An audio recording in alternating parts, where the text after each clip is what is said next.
Bonjour à tous, bienvenue, merci d'être avec nous sur France 3 à la bonne heure, évidemment, puisque vous êtes là et je l'espère de bonne humeur. En tout cas, nous, on va tout faire pour que tout se passe bien, pour réchauffer un peu cette atmosphère un peu humide et voire carrément très froide. Mais après tout, c'est l'hiver. On y reviendra avec un petit point météo d'ici quelques secondes. Mais avant cela, je vous présente celles qui sont avec moi en direct sur ce plateau ce matin. Bonjour Anne de Rosario. Bonjour.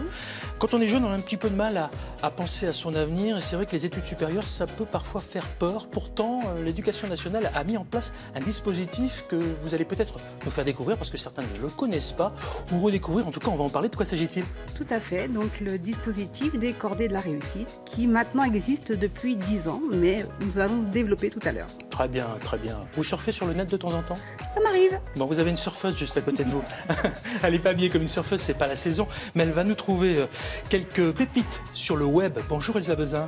Bonjour Pascal. Ben oui, on va partir à la rencontre de demoiselles et de monsieur tombés amoureux de notre belle région et qui ont décidé d'en faire la promotion sur la toile. C'est un petit peu ce qu'on fait chaque matin avec toute l'équipe de C'est votre tour. En direct aussi forcément, la preuve avec Clément Janin qu'on va les retrouver. Alors lui, il a bravé le froid pour se mettre à l'intérieur. C'est un petit malin notre Clément. Il est dans le Doubs à Montbéliard pour nous parler d'un festival surprenant. Bonjour Clément. Bonjour Pascal, bonjour à tous. Effectivement, alors on va parler d'un festival, mais je me trouve dans une imprimerie à Est-Imprime, c'est la plus grande imprimerie de la région. Et si on est ici, c'est parce qu'effectivement, ce soir ici, il va y avoir un concert, un des 70 concerts prévus pour la 11e édition du festival Générique. C'est de la musique actuelle dans 6 villes de la région. On en parle dans quelques minutes. Ah là là là là là. J'étais en train de me demander si vous voyez la photo là, si c'était pas Clément qui avait posé finalement avec son petit masque. En tout cas, très très belle affiche, très joli festival à découvrir évidemment avec nous dans C'est votre tour. Mais d'abord, on va découvrir la météo juste après le générique.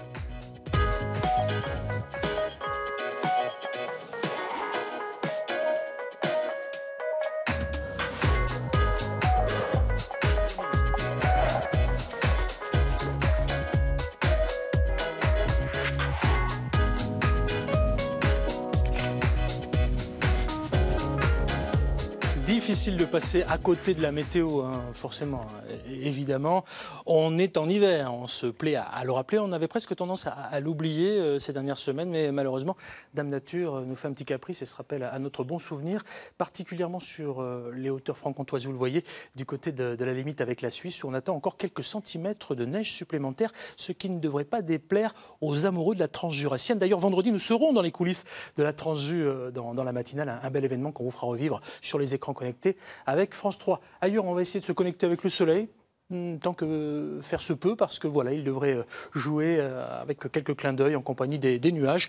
Côté température, je vous le disais, c'est l'hiver, ça s'est refroidi et ça se vérifie avec sous-abri entre, grosso modo, allez, on va dire 0 jusqu'à 3 degrés pour nos amis de Besançon, dans le Mâconnais, ou vers Vesoul, par exemple. Mais que vous soyez à Besançon, à Vesoul, à Dijon, à Mâcon, partout en Bourgogne-Franche-Comté, les infos qui vous concernent sont avec nous. Et en direct ce matin, avec par exemple Anne de Rosario, qui nous parle d'un dispositif qu'on ne connaît pas forcément, mais je le disais tout à l'heure, des étudiants ont mis en place quelque chose de relativement nouveau.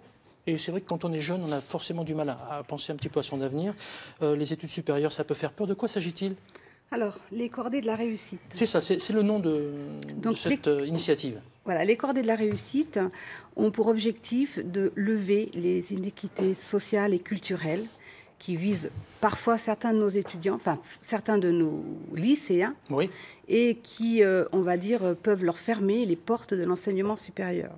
Donc, leur fermer les portes, c'est-à-dire que les jeunes se ferment eux-mêmes les portes. On est véritablement dans une problématique d'autocensure de jeunes lycéens qui peuvent se sentir incapables. Quand vous dites d'autocensure, c'est-à-dire que voilà, on se met un plafond de verre, on se dit c'est pas pour moi finalement. Exactement. C'est ça ? Ce n'est pas pour moi, c'est trop compliqué, je suis pas fait pour ça, c'est trop loin. Quand on habite un petit peu dans un territoire un petit peu éloigné de la grande ville où il va y avoir l'université ou la grande école. Donc c'est trop loin, c'est trop cher, c'est trop dur. c'est pas pour moi. Alors vous dites les cordées de la réussite, je ne sais pas ce que vous en pensez Elsa Bezin, mais on a vraiment l'image du premier de cordée qui est en haut sur sa montagne et qui va aider celui ou celle qui est derrière. C'est un peu ça, c'est l'étudiant qui est devant et le lycéen et le collégien qui est derrière, on l'aide à gravir les marches de cette montagne, c'est ça? Voilà, l'image est juste. C'est effectivement, la cordée de la réussite est constituée par une tête de cordée. La tête de cordée est effectivement l'enseignement supérieur. Donc c'est l'étudiant, par exemple, l'étudiant qui va être... Alors là, on va plutôt parler de la grande école, qui va porter la cordée. Et elle va s'organiser autour d'établissements scolaires, collèges et lycées, donc de collégiens et de lycéens, qui vont ensemble mettre en place des actions en partenariat pour pouvoir accompagner, aider ces collégiens et ces lycéens à prendre conscience de leurs capacités, de ce qui existe dans le supérieur, qu'ils peuvent y arriver. Comme des espèces de tuteurs, en fait. Voilà. Alors, effectivement, on a 3 actions qui définissent de façon la plus précise possible la cordée. La première action, c'est la mise en place d'actions autour de la dimension culturelle, des actions autour de la dimension de l'orientation et surtout le tutorat. Et donc le tutorat des étudiants de l'enseignement supérieur qui sont à disposition de collégiens et de lycéens au sein d'actions spécifiques pour les accompagner, leur montrer que c'est possible. Visite au sein de l'établissement, immersion dans des cours, aide, accompagnement dans des projets. Anne de Rosario, Elsa Bezin, je vous propose, même vous, forcément vous évidemment puisque vous êtes avec nous, de voir un petit exemple, découvrir l'université et le métier d'ingénieur quand on est collégien, c'est pas évident, c'est pas vous qui allez me démentir. Heureusement, il y a ce fameux dispositif, les cordées de la réussite. Regardez en image. Laure et Nicolas sont en 3e au collège Anatole France de Bettencourt. Parce qu'ils sont toujours indécis sur le choix de leur futur métier, ils participent aux cordées de la réussite. Objectif, découvrir la profession d'ingénieur avec le concours d'un étudiant de l'UTBM. 3 fois pour savoir si ça fonctionne ou pas. Premier défi à relever, créer un pont en 1h30 avec du papier et du ruban adhésif. Oui, on sent ça. Après, il y a quelques difficultés, mais on doit faire un pont qui puisse supporter une voiture et un camion sans qu'il s'effondre et qu'il soit le plus long possible. On doit construire un pont qui soit solide, qui soit esthétique et qui soit faisable entre 2 tables. En fait. Un peu plus loin, autre défi. Ces collégiens de l'établissement Simone Signoret de Belfort doivent élaborer un tremplin à œufs. Mettre de chaque côté, que ça se rejoigne au milieu, c'est ça? On va mettre des élastiques, des fils, du scotch, tout au milieu. Et pour quand l'œuf tombe, ça fait un genre de matelas. Les cordées de la réussite existent depuis 10 ans pour faire connaître l'université et l'ingénierie aux élèves des collèges et lycées. 80 adolescents étaient présents à l'UTBM et le défi sur l'œuf est plutôt réussi. Un peu moins pour le camion. Je suis certain que ceux qui nous regardent, les parents par exemple, et les grands-parents, Anne de Rosario, se disent mais comment mon fils, ma fille peuvent en profiter? Eh bien, il suffit déjà que l'établissement soit effectivement encordé, c'est le terme, être encordé. Et ce sont effectivement au sein des établissements encordés que les enseignants, le chef d'établissement proposent aux élèves volontaires de participer à ce type d'action. Donc moi, ce que je conseille, c'est déjà, première chose, se renseigner si effectivement l'établissement est encordé. Et puis s'il ne l'est pas, eh bien, éventuellement, proposer au chef d'établissement de s'encorder auprès d'un dispositif. La parole est aux parents d'élèves, voilà, exactement, qui sont avec nous. Maintenant, on n'a pas beaucoup parlé quand même de l'étudiant, celui qui est premier de cordée. C'est finalement un engagement citoyen pour lui. Quel est l'intérêt qu'il a de faire ça si c'est son propre enrichissement personnel? Alors, effectivement, déjà, la première chose, c'est son enrichissement personnel. On est vraiment dans un engagement citoyen tout à fait honorable et qu'il faut souligner, c'est important. Ça peut être valorisé, cette aide, sur le CV? Exactement. Alors, il y a 2 façons de le valoriser. Donc, dernièrement, la possibilité pour ces étudiants de faire valoriser cet engagement au sein d'un surplus de diplômes. Ouais. Hein, on va rajouter une ligne sur le CV. Exactement. Ouais. Donc cette unité va pouvoir être inscrite, s'il le souhaite, sur son CV et donc valoriser son engagement. Aujourd'hui, un ensemble de DRH sont tout à fait friands de ce type de supplément de diplôme et le recherche explique de façon très claire qu'un étudiant à diplôme égal qui peut prouver un engagement citoyen ou un engagement social est quelqu'un qui va être... Les cordées de la réussite. Voilà, on a compris, les collégiens et les lycéens peuvent bénéficier de ce dispositif pour mieux appréhender les études supérieures. Vous restez avec nous, Anne de Rosario. J'ai envie de vous montrer aussi un bel exemple de transmission, finalement. Ça se passe sur une radio un petit peu particulière. C'est à Joigny, dans l'Yonne, que nous allons partir, dans cette radio qui s'appelle Radio Mémoire. Il y a quelques semaines à peine, nous mangions encore de la galette et visiblement, ça intéressait les jeunes et les anciens. Vous allez comprendre, regardez avec moi.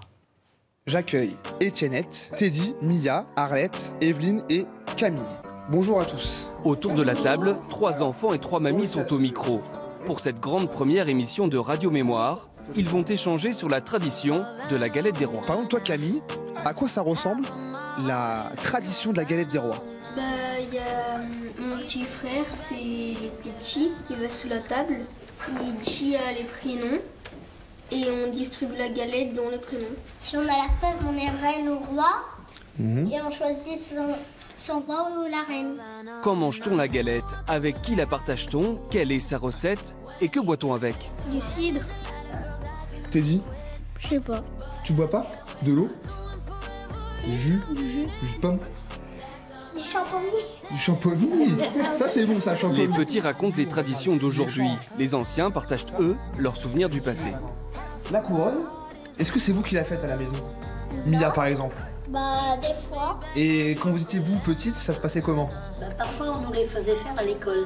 Moi je suis née en 39 et on ne connaissait pas la galette. J'ai connu quand je suis montée à Paris, j'allais avoir 17 ans, travailler en boulangerie. C'était des galettes sèches et après ils les faisaient à la frangipane après. Enfin ils faisaient les deux, quoi. On a parlé de la galette, comment c'était, plein de choses. Et surtout avant comment c'était les fèves et les galettes, c'était sèche et on mettait des haricots à la place. T'as appris des choses aussi qu'on pouvait faire d'autres recettes que la frangipane par exemple? Oui, on pouvait faire avec de la farine, du sucre, de la pomme. C'est ça qui est intéressant, c'est de voir les enfants et les seniors en fait échanger sur et comparer le avant et maintenant. Qui est donc surtout autour de la galette des rois. L'atelier Radio Mémoire a lieu une fois par mois au centre de loisirs Les Aventuriers. À chaque émission, un thème différent est abordé. Le projet, c'est de faire ça sur beaucoup plus de sujets, donc divers et variés par rapport aux thèmes qu'on mettra en place à chaque fois qu'on le fera, quoi.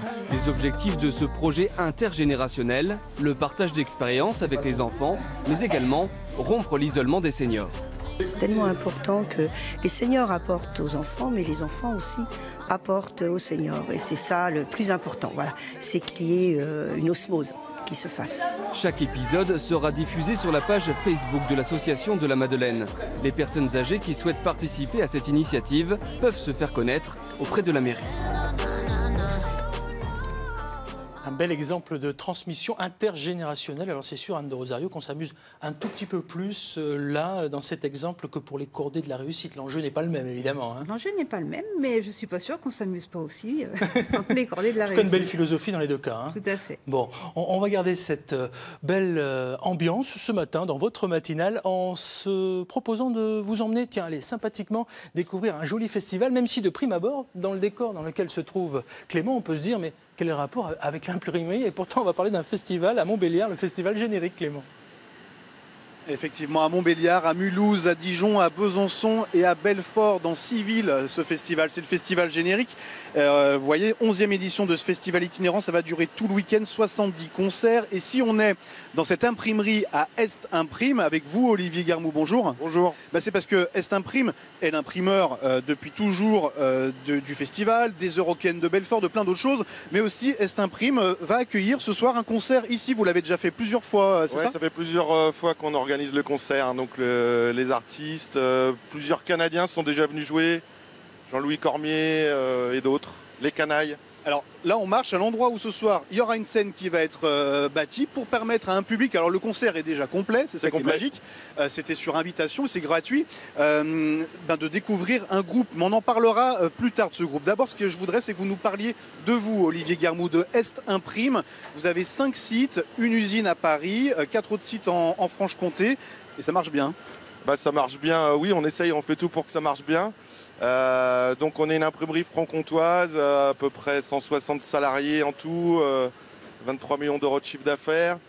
Un site à Besançon, à Champagnole, à Haute-Chaux, à Montbéliard et puis à Paris. Alors on va se rapprocher un petit peu Là on voit que vous êtes en train d'imprimer une publicité pour un centre commercial, mais vous éditez de tout, des livres, vous faites aussi des dossards. Vous m'avez dit que vous êtes la seule entreprise capable d'imprimer les cartes Michelin. Ouais, surtout de les plier, parce que la difficulté c'est de les plier. Donc oui, des livres, des prospectus, des cartes de visite, des documents divers et variés.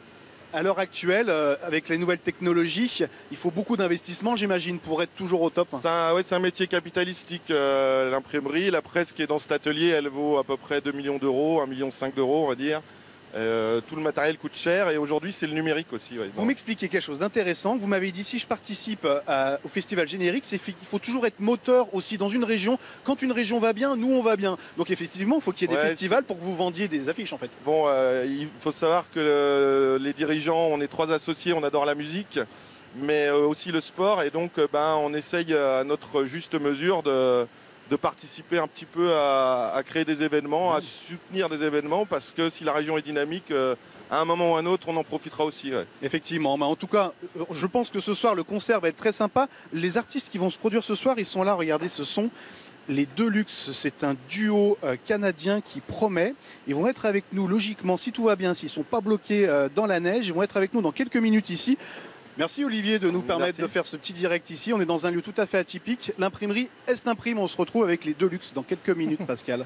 Merci Clément, et je fais confiance à nos amis canadiennes. Ce n'est pas 5 cm de neige qui devrait les empêcher d'être avec nous, avec l'équipe de C'est votre tour en direct dans votre matinale. Et puis puisqu'on parle de musique aussi, demain avec Marilyn Barat, on vous fera découvrir des gens qui font de la musique de chez nous, de Bourgogne-Franche-Comté. Je ne vous en dis pas plus, ça sera très sympa. Ce qui est bien aussi, c'est qu'avec Elsa, maintenant on va découvrir quelques pépites du web et on reste attaché à notre région puisqu'on part à la conquête de l'Est pour commencer, Elsa. Ouais, c'est des gens aussi de chez nous, c'est 2 jeunes filles. Elles s'appellent Cécile et Lucie.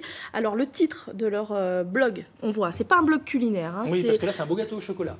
Ça donne envie, mais non, il n'y a pas que ça, Elles parlent d'aliments, mais pas que. Cécile et Lucie, donc le titre de leur blog, c'est effectivement la conquête de l'Est. Ce sont 2 conquérantes. Leur terrain de combat, c'est la Bourgogne, la Franche-Comté, l'Alsace, la Lorraine et même la Suisse, c'est-à-dire le Grand Est. Ce qu'elles font, c'est qu'elles prennent leur stylo, leur appareil photo, ça c'est leur arme, et elles mitraillent. Elles testent et après elles rendent leur verdict, c'est comme ça qu'elles disent. Donc elles donnent quoi? Des bons plans, elles dégainent leurs bons plans, ça fait 6 ans, des lieux insolites, leur coup de cœur. En fait, ce qu'elles ont voulu montrer, ces 2 jeunes filles, parce que alors il y en a une, elles sont très jeunes, hein, il y en a une qui est infirmière en psychiatrie, l'autre qui travaille pas mais dont le mari est photographe. Ce qu'elles ont voulu montrer, c'est qu'il n'y avait pas que la citadelle de Besançon ou le Lion de Belfort, il y a plein d'autres choses à faire. Et d'ailleurs, c'est pas forcément cher ces sorties-là. Elles étaient passées à nous rendre visite ici dans la matinale pour parler de leur blog. On va vous mettre évidemment les liens sur france3.fr. Moi, je me souviens notamment d'une petite aventure avec un sentier pieds nus pour les enfants, parce qu'il y en a une des 2 qui a des enfants, et le sentier pieds nus pour les enfants, c'est canon parce que c'est gratuit. C'est ça, il y a aussi un avion-lit, j'ai noté, dans les Vosges, il y a un parc à l'anglaise, il y a un musée de jeux. En fait, leur philosophie, c'est de dire si on se bouge, il y a plein de trucs à faire chez nous et c'est pas forcément cher. Et leur blog est vraiment chouette. C'est joli, il y a des jolies photos, c'est plutôt sympa. On aime bien. Ça, c'est le blog d'après, c'est le blog de Louise. On va y venir. On est en pleine nature, tiens, allez, on va rester en pleine nature justement, parce que je crois qu'elle est amoureuse de la région et tout à l'heure, hors antenne, comme on dit, Anne de Rosario nous confiait que désormais, il fallait l'appeler capitaine parce que vous venez de passer votre votre permis péniche, c'est ça. Voilà, vous savez toute notre vie interne.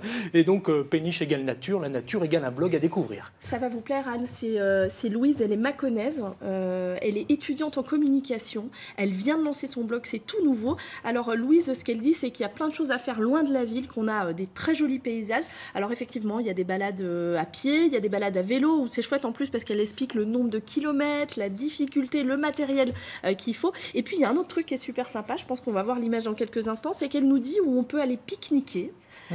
Et regardez, ce qui est original, c'est que Louise, elle nous dit s'il y a des tables, s'il y a des poubelles, s'il y a des parkings. C'est-à-dire que c'est très pédagogique, très explicatif, avec des très jolies photos, des très belles infographies. Et puis alors, ce qui nous plaît franchement, c'est qu'il y a un petit onglet qu'on entreaperçoit, mais le mieux c'est d'aller faire un petit tour, encore une fois on met les liens sur France 3, il y a un petit onglet à consommer local, et là on découvre des trucs de folie. Alors là on peut manger, on peut boire, avec modération évidemment, des terrines, des bières, on peut même acheter des mugs avec tiens, la petite vache, le coq, pour mettre dans son salon. Voilà. Petite parenthèse tiens, sur ces produits-là, parce que je vois beaucoup d'animaux. On sera au Salon de l'Agriculture, on vous prépare 2 matinales spéciales, ça sera très sympa, on vous en reparlera. Évidemment, puis vous vivrez le Salon de l'Agriculture dans les journaux de France 3, forcément. Le petit coup de cœur pour vous, Elsa Bezin, c'est un château un peu particulier, racontez-moi. Alors, c'est un couple parisien qui a eu un coup de cœur pour un château dans la Nièvre qui s'appelle le château de Mons, c'est un édifice du XIIIe siècle. Ils sont venus, ils l'ont racheté, il était à l'abandon, ils sont en train de le restaurer. Et ce qu'ils ont voulu faire, c'est que pour en faire la promotion, ils ont créé une page Facebook qui s'appelle Sauvons le château médiéval de Mons. Et ce qu'ils font, c'est que tous les week-ends, quand ils rentrent, ils font des très jolies photos du lieu. Alors là, il y en a une, on va en voir d'autres. Il y a des vues aériennes, effectivement. Regardez, elles sont magnifiques. Il y a des travaux, il y a aussi l'environnement, parce que le site est très joli. Et ce qu'ils veulent faire, c'est faire connaître ce lieu. Et ils y arrivent très bien, parce qu'ils ont déjà des photographes professionnels qui sont venus. Ils ont aussi une équipe de France 2, Stéphane Bern, qui est venu faire un tour. Et puis, dernièrement, ils ont participé au Congrès national des demeures historiques pour partager leur expérience, dire, sur la toile, on peut aussi parler d'un lieu qu'on aime, un lieu avec un patrimoine, une richesse, faire de la communication à partir d'un lieu qui est leur maison en fait. Un couple de Parisiens qui rachètent un château dans la Nièvre. Ouais. C'est chouette ça, comme ça. Ça c'est super, moi j'aime beaucoup. Anne? C'est parfait. Voilà, ça va.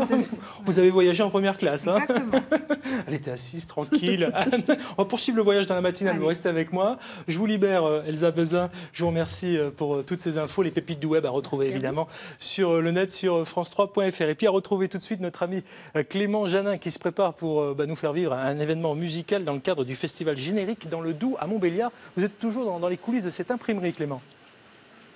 Effectivement, avec le groupe canadien Les Deluxe qui viennent d'arriver. Donc ils ont bravé la neige, il n'y a pas de souci. Je suis avec David Demange. Bonjour David. Bonjour à toutes et à tous. David est directeur du Moloko, la salle de musique actuelle de Belfort. Du pays de Montbéliard. Je savais que j'allais me rater du pays de Montbéliard, mais surtout vous êtes co-directeur du festival Générique, parce que le Générique, ce sont 6 salles de musique actuelles de la région. Voilà, là on prêche pas pour nos paroisses respectives. Le festival Générique, c'est le symbole de la coopération entre les différentes salles de concert de la grande région Bourgogne-Franche-Comté. Il y a donc la Vapeur. La Vapeur à Dijon, la Rhodia à Besançon, le Moloko dans le pays de Montbéliard, la Poudrière à Belfort, le Noumatrouf à Mulhouse. On va même au-delà de la Bourgogne-Franche-Comté et les Eurocaines de Belfort qui font cette belle programmation pour le festival. Vous n'êtes pas trompé, vous êtes bien un bon directeur de festival. David, on est au milieu de la scène où va se dérouler ce soir le concert des Deluxe. Ce que vous me disiez, c'est que l'intérêt de ce festival Générique, c'est de proposer des artistes connus. Il y aura notamment Tricky, l'ancien leader du mythique groupe Massive Attack dans les années 90. Vous avez révélé des gens comme Orelsan, Charlie Winston, mais l'idée, c'est aussi de proposer des nouveautés, comme par exemple les Deluxe.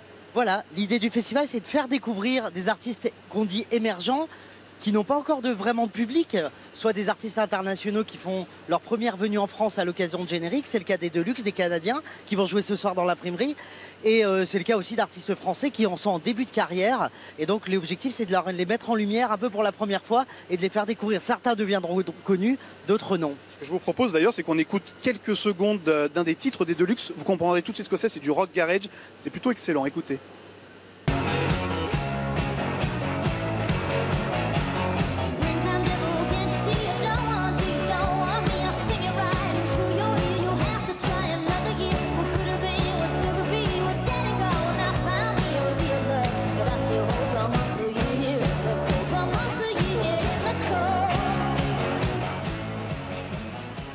Et voilà pour quelques notes des Deluxe qui vont jouer ce soir, qui vont jouer aussi à Besançon. Alors il y a des concerts assez étonnants, il y aura un concert au musée Peugeot par exemple également aussi. Alors oui, pour nous l'idée c'est d'amener la musique là où on l'attend pas, parce qu'on estime que la musique elle est bonne justement dans des endroits un petit peu insolites, où on fait redécouvrir les villes, où les gens viennent dans des endroits où ils vont pas habituellement. Là bien sûr voir un concert dans une imprimerie c'est assez atypique. Aller au musée Peugeot, faire un concert au milieu des voitures de collection de un siècle d'histoire, c'est formidable. Donc on essaye d'investir les lieux mythiques un peu des villes, des lieux aussi un peu que les gens ne connaissent pas, et de créer la surprise et de créer l'émotion avec ça.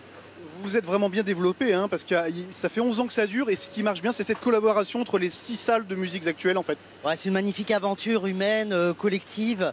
On a eu aussi des belles rencontres avec des artistes. On a eu des événements magiques comme la venue de Patti Smith l'an passé à la chapelle de Ronchamp.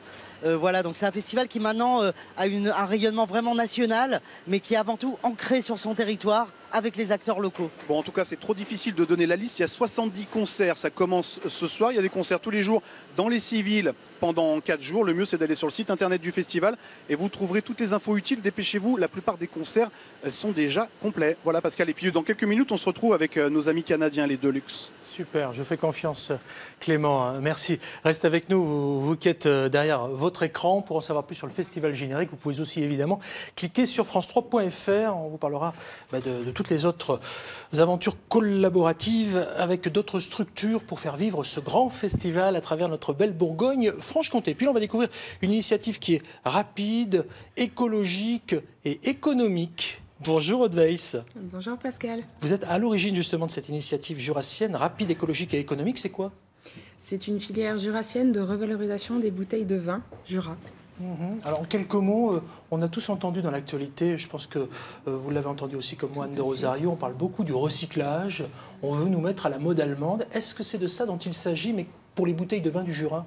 En tout cas, on parle plus de réemploi ou de revalorisation des bouteilles que de recyclage, puisqu'au jour d'aujourd'hui, un consommateur qui vient ramener sa bouteille de vin ou de Mac-vin dans un point de collecte n'est pas gratifié pour l'instant.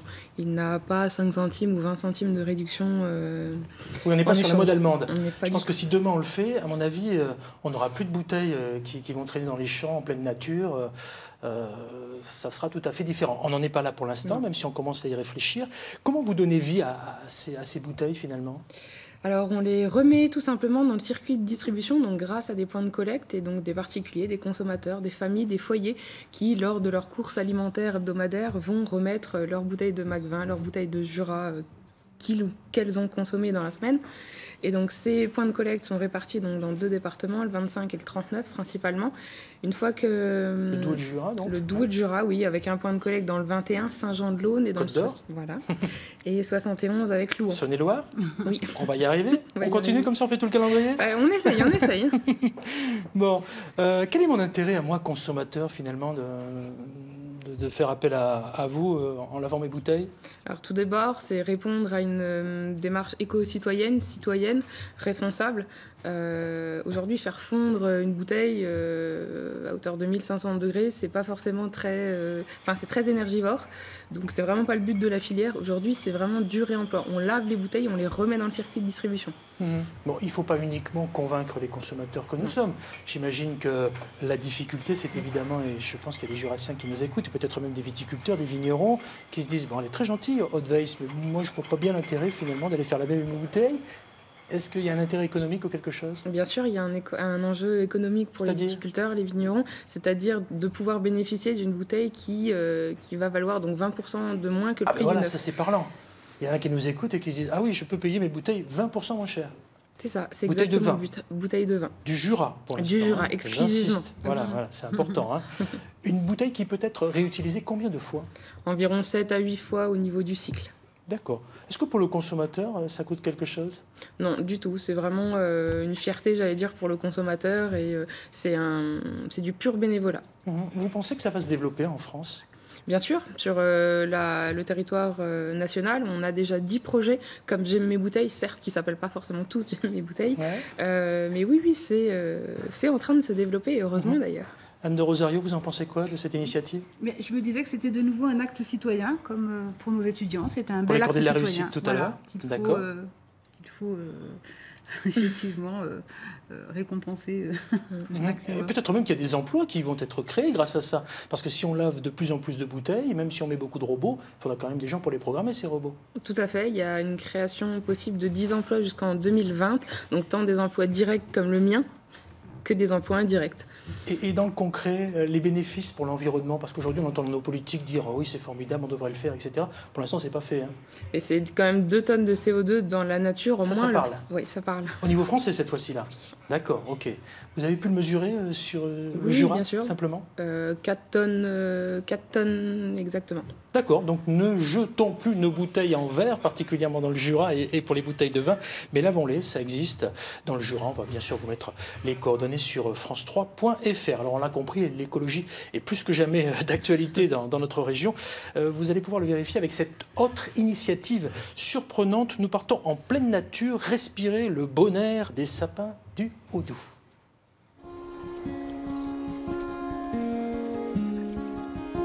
Mettre la forêt en flacon, jusque-là personne n'y avait pensé dans le massif jurassien. Le précieux élixir coule désormais de l'alambic d'Aroma Comtois. Ce projet, il a été porté par un ingénieur reconverti en spécialiste d'aromathérapie et amoureux de la nature. La forêt est d'ailleurs désormais son premier fournisseur. On a un partenariat important avec l'ONF qui nous informe lorsqu'il y a des coupes à proximité, puisque l'idée c'est d'être quand même dans le circuit court. Et lorsqu'il y a des coupes, donc on va faire une première visite avec l'ONF, on va repérer les parcelles, vérifier que c'est facilement accessible pour moi. Les bûcherons mettent alors de côté les branches élaguées et il suffit à Grégory d'en faire des fagots qui seront broyés pour finir dans l'alambic spécialement conçu pour l'extraction de cette huile. On va y injecter donc de la vapeur qui est produite avec une chaudière à granulés. Cette vapeur donc va traverser la matière, elle va se charger en huile essentielle, elle va arriver sur le dôme, elle va retomber sur les côtés et elle va tomber sur ce qu'on appelle des échangeurs, qui sont des grands serpentins alimentés en eau froide. Et au contact de cette matière froide, elle va se condenser. Et après plusieurs heures de chauffe, les 400 kg d'aiguilles broyées produisent à peine un peu plus d'1 litre d'huile essentielle. Un concentré de propriétés qui ont été scientifiquement analysées. Le produit final a donc logiquement toute sa place en pharmacie. L'huile essentielle de sapin, elle est tonique. C'est-à-dire qu'elle permet de stimuler un peu, d'être psychostimulante. Ensuite, eh bien, c'est un très bon antiseptique atmosphérique. On peut la diffuser dans des diffuseurs. Ça permet de tuer tout ce qui est virus, bactéries. Et on va faire des études sur le pouvoir antibactérien de ces huiles essentielles de sapin blanc, antibactérien, mais aussi antifongique contre les champignons. Les premiers flacons ont été mis sur le marché en décembre et des produits dérivés ont suivi, tous en bio, fabriqués le plus près possible d'Amancet. La réponse du public a été immédiate. Les gens l'ont beaucoup acheté sur son odeur en fait, parce qu'on arrive à produire une huile essentielle qui est très douce et très ronde, très agréable. Et quand vous la sentez, vous êtes tout de suite dans la forêt. Le parfum du Haut-Doubs en gouttelettes, en quelque sorte. Un air de sous-bois, multiples vertus, vendu dans nos pharmacies chez nous en Bourgogne-Franche-Comté. Merci à toutes les deux d'avoir été avec nous ce matin. Merci à vous, Anne de Rosario.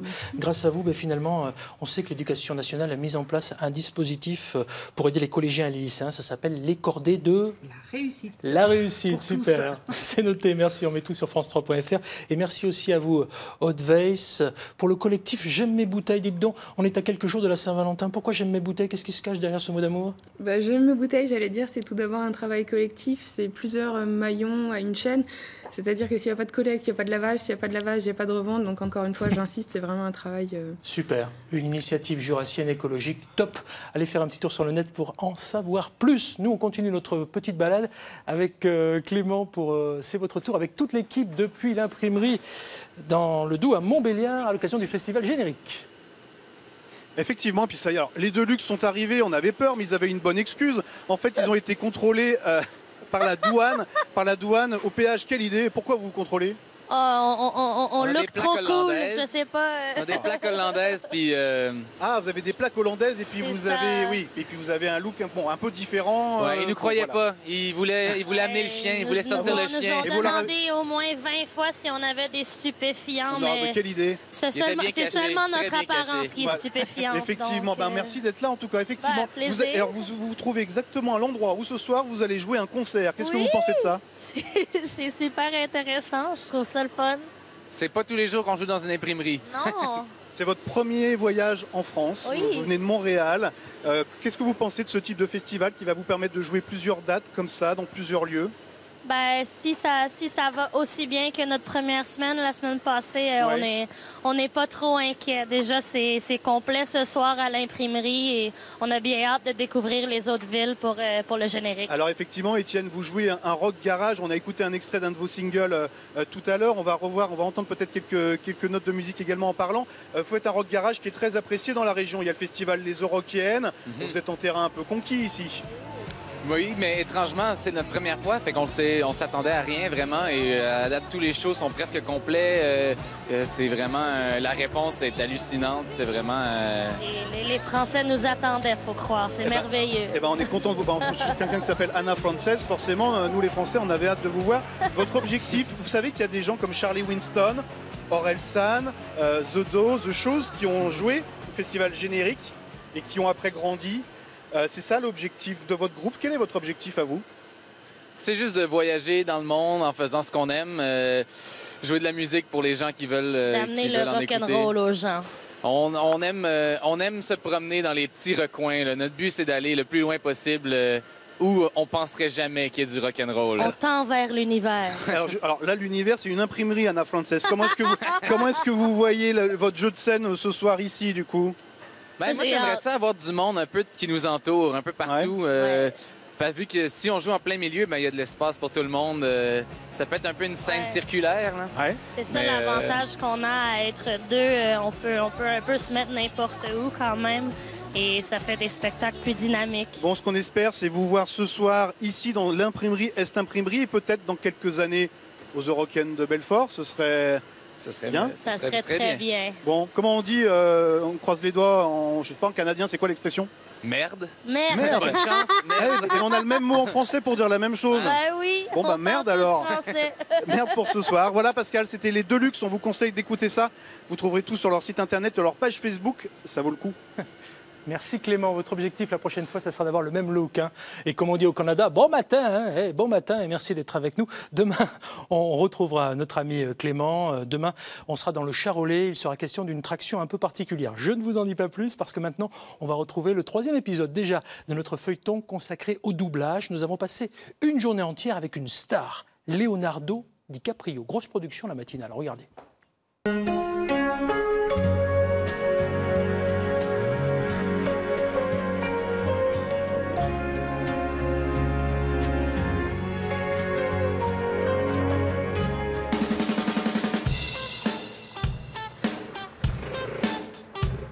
Un homme pressé, Damien Viteka. Comme beaucoup de comédiens spécialisés dans le doublage, ses journées sont bien remplies. Salut! L'ancien élève du conservatoire de Dijon travaille aujourd'hui sur des programmes courts pour la chaîne Cartoon Network. Alors, que fait-on aujourd'hui? La voix française de Leonardo DiCaprio a du jeu et il en faut de l'énergie pour donner vie à des personnages de dessins animés. La maison entière a même été redesignée en cristal grâce à Gumball et Darwin avec leur jetpack. Sachez qu'il existe aussi un modèle miniature de la maison des Watterson dans le... Et ici on ne chôme pas, une dizaine de modules de 2 minutes enregistrés en moins de 2 heures. Ouf. Le temps, c'est de l'argent. Donc en même temps, je découvre le texte, je le joue, et puis j'essaie de le comprendre. Et en même temps, c'est aussi ça qui est amusant, c'est que c'est spontané, donc à un moment, je m'amuse. Ansel, après les cartoons, Damien enchaîne les enregistrements. Habillage sonore pour une radio à Paris, puis le doublage d'une série au studio Deluxe à Saint-Cloud. Deluxe, un des leaders du doublage en France. Ses clients, les sociétés de distribution, mais surtout les grandes plateformes comme Netflix ou Amazon. Aujourd'hui, près de 90% des films étrangers exploités en salle sont doublés et la quasi-totalité des séries à la télévision. Les séries, une manne pour les sociétés de doublage. Car les plateformes de streaming ont bien dû se plier à cette spécificité bien française. Alors ?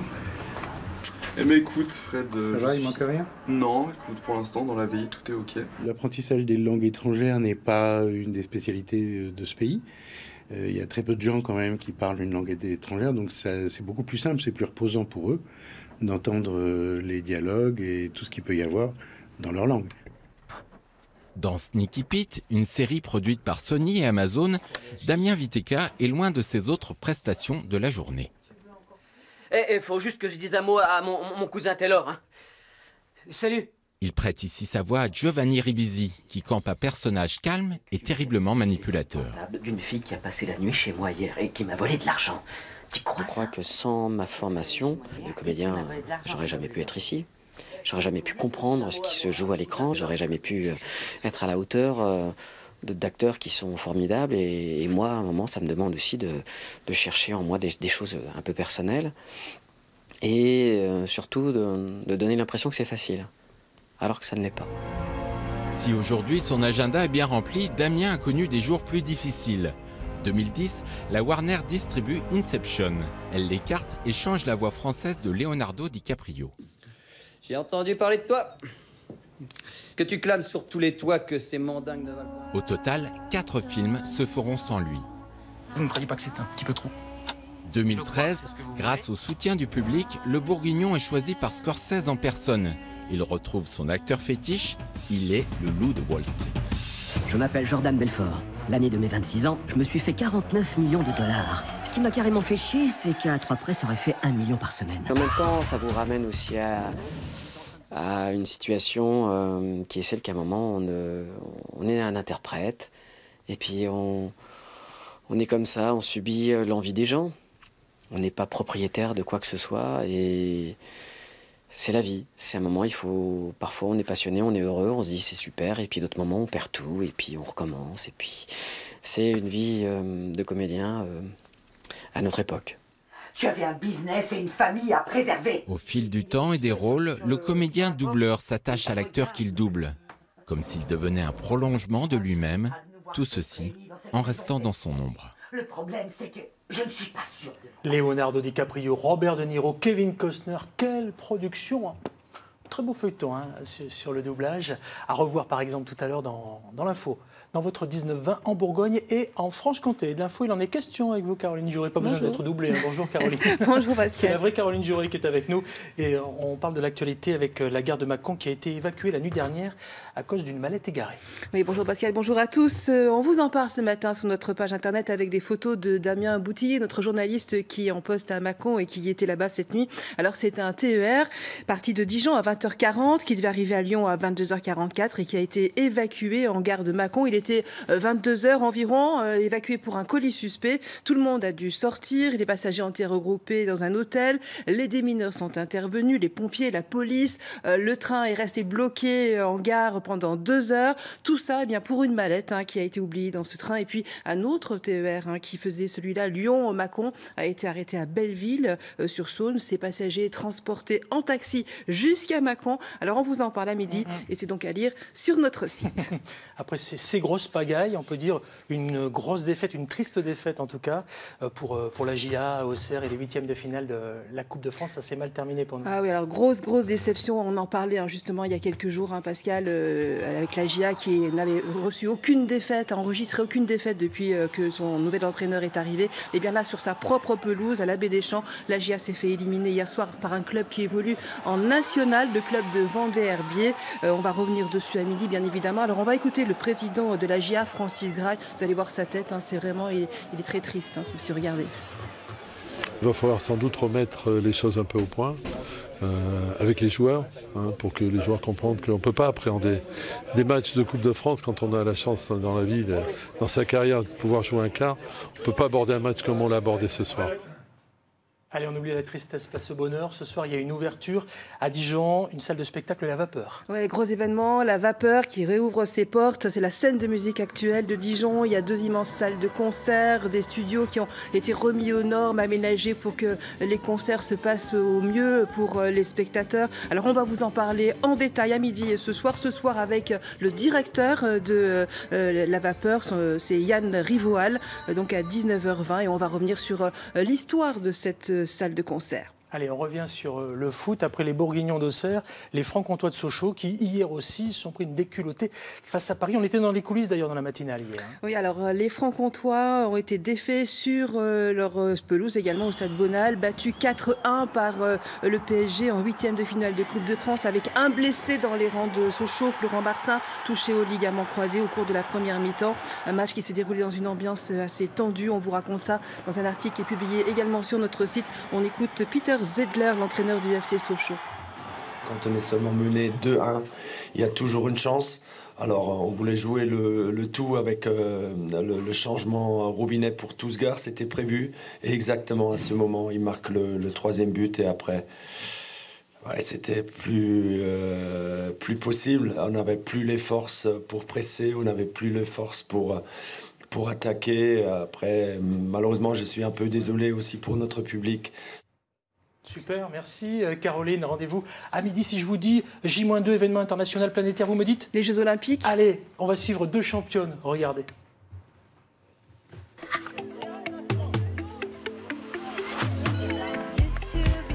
Un jour sûrement, ce sont leurs enfants qu'elles encourageront sur la ligne de départ. Mais pour l'instant, ils sont encore un peu petits. Et elles ont de grands rendez-vous à honorer. Aurore et Anouk, toutes les 2 fondeuses, toutes les 2 trentenaires, toutes les 2 mères, amies sur les skis, comme dans la vie. On se connaît depuis longtemps, ça fait combien de temps qu'on est ensemble? Oui, qu'on est ensemble. Bien 15 ans. Ouais, ça fait 15 ans qu'on est... Ouais, je pense que je te vois plus que mon mari. Donc ouais, c'est important d'être avec des personnes qu'on connaît. Et c'est important. En 2014, à Sochi, elles étaient déjà de l'aventure olympique. Après une pause maternité, elles ont rechaussé les skis et sont revenues à la compétition. Changement de vie, mais pas d'envie. Et nouveau billet pour les Jeux. Elles ont beaucoup travaillé, fait beaucoup de sacrifices. Voilà, la médaille, c'est très élevé, mais il y a des places de finalistes. Et puis aussi pour montrer qu'il y a du fond français, il y a des filles. Et voilà, et aussi donner envie aux plus jeunes de continuer. À Pyeongchang, elles s'aligneront sur les différents formats de course, sprint, 10 ou 30 km, et dans les 2 styles, skating et classique. Dans leur tête, c'est net, elles ne vont pas en Corée pour faire de la figuration. Mon point fort, ce sera, je pense, de la détermination. Et puis une certaine forme, ouais, je pense que j'ai jamais été aussi en forme que cette saison. Après, mon point faible, ce sera mon fils qui reste à la maison et qui va être loin de moi. Voilà, c'est mon point fort pour beaucoup de situations. Là, je pense que ce sera un point faible de gérer cette séparation.